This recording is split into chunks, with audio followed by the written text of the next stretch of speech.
Of all Jerzy Skolimowski's films, this is the one often omitted when discussing his work. Perhaps it is because the director isn't too fond of it itself, and that's why 30-Door Key is cited as the main reason Skolimowski stepped away from directing for 17 years.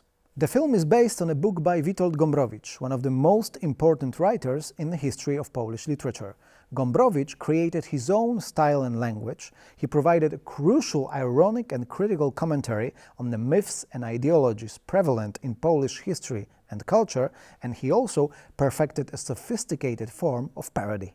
It's easy to see 30-Door Key as an ambitious failure.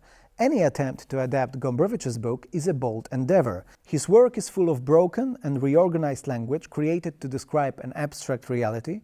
It's full of pure nonsense satire on social forms of living, myths, ideologies, and seemingly universal truths. The writer's ideas are often better described by a written language than the image, which always points to something concrete, even if it's imagined. Skolimowski's love of the grotesque, satire, and visual language eschewing traditional cinematic narrative still means he's able to translate Gombrowicz's ideas into interesting images, absurd and darkly comical scenes, and illogical, in a good way, sequence of events often reminiscent of slapstick comedy.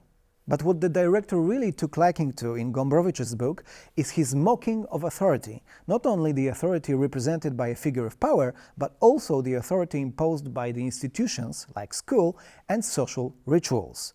Skolimowski takes aim at middle class and gentry, showing both as irrelevant and the forms which will soon cease to exist. And that is perhaps the most important part of both the film and the book. Gombrowicz published his book just before the outbreak of World War II, which would wipe away the old world. Skolimowski's film is at its most poignant when dealing with that context, and the war apocalypse finale still delivers the punch, especially when we have in mind that 1991, the year when the film was released, was a time of a major change, the fall of communism, and so is 2023.